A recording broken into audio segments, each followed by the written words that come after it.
Have you ever really thought about how a family works? I mean, not just your own, but a family that's been shaped by thousands of years of philosophy and then totally transformed in just a few decades. Well, today, we're going to unpack the incredible story of the Chinese family, from its ancient roots right up to its modern reality. Let's dive in. It sounds kind of like a riddle, right? But you know what? In Chinese culture, it's totally possible. This one simple question opens up a whole world of hierarchy, history, and connection that we're about to explore.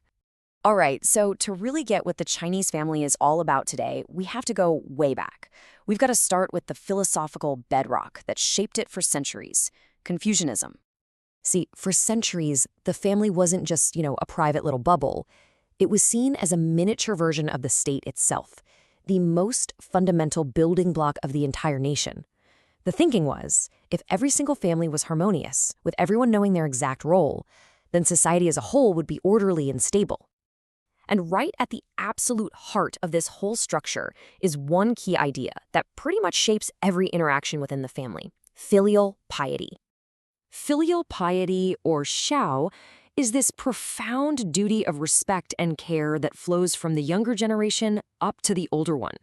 It's way more than just loving your parents.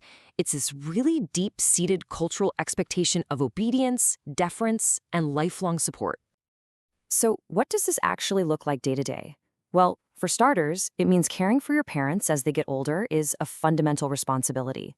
It means you try to avoid conflict to keep the family unit peaceful.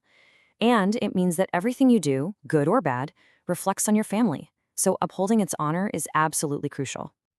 Now here's what's so amazing. This whole complex family structure isn't just some abstract idea.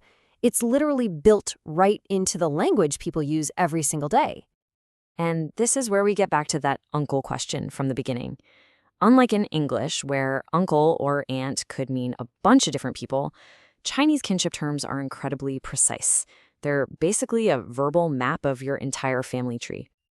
Okay, just take a look at this. In English, both your grandfathers are just grandfather. Simple enough.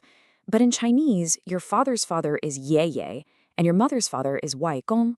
See that character Y? It literally means outside, which is a direct linguistic echo of the traditional patriarchal view that the mother's side was, well, external to the main family line.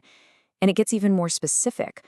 On your dad's side, his older brother is Bobo, but his younger brother is Shushu. This isn't just vocabulary, you guys. It's a social GPS that tells you your exact place in the family hierarchy. But of course, this ancient model was on a collision course with the 20th century. A series of huge social and political changes were about to fundamentally reshape what it even means to be a family in China. And if you want to talk about the single biggest driver of this change, you have to talk about the one-child policy. Put in place in 1979, this massive social experiment went on for over 35 years and completely re-engineered the family unit, especially in the cities. The result was a dramatic shift, as you can see here. Those sprawling, multi-generational households of the past, they were pretty much replaced by smaller, nuclear families. All of a sudden, for an entire generation, having cousins, aunts, and uncles became a rarity. And this also meant that the really strict patriarchal authorities started to soften, especially in urban areas, leading to more equal partnerships. But here's the interesting part. Fewer kids didn't mean they were less important. Actually, it was the exact opposite.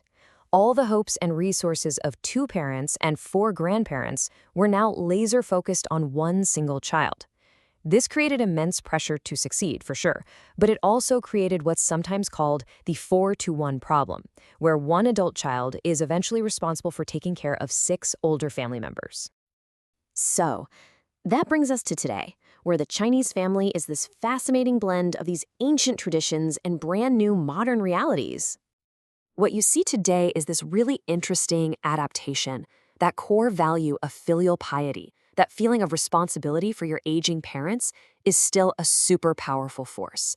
But now it has to exist alongside modern life.